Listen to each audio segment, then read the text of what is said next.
Hello friends, welcome to sweet corn kitchen. இன்றைக்கி வீட்டிலே பால் கடம்பு எப்படி செய்கிறதுன்னு பார்க்கலாம்.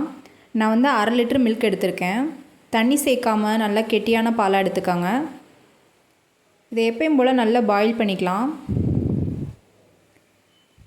பால் பொங்கி வந்ததுக்கப்புறமா நம்ம 1/2 கப் சுகர் ஆட் பண்ணிக்கலாம். உங்களுக்கு இனிப்பு அதிகமாக வேணும்னா அதிகமாக சேர்த்துக்கோங்க. நான் வந்து 1/2 கப் தான் எடுத்திருக்கேன். பால் பவுடர் 1/2 கப் எடுத்துக்கோங்க. இந்த கட்டி எதுவும் இல்லாமல் நல்லா மிக்ஸ் பண்ணி விடுங்க. அடுப்பை லோ ஃப்ளேம்லேயே இருக்கட்டும். கடைகளில் அகரகன்னு கேட்டிங்கன்னா இருக்கும், கடல் பாசின்னு கேட்டிங்கன்னா சொல்லுவாங்க. நான் அது வந்து 10 கிராம் எடுத்திருக்கேன். இந்த அகரகர் கரையிற வரை நல்லா குக் பண்ணிக்கோங்க.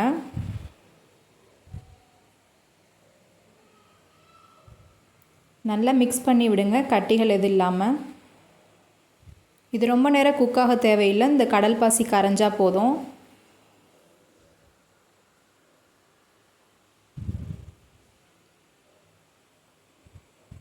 இது ஈஸியான ஒரு ஹெல்த்தியான ரெசிபி, கண்டிப்பாக ட்ரை பண்ணி பாருங்கள்.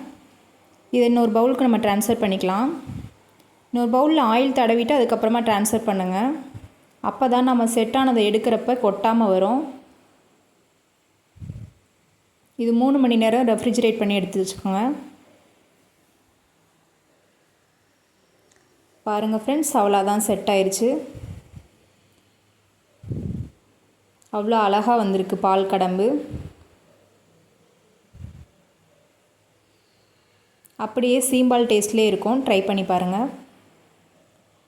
இப்போ நம்ம கட் பண்ணி நல்லா சர்வ் பண்ணிக்கலாம்.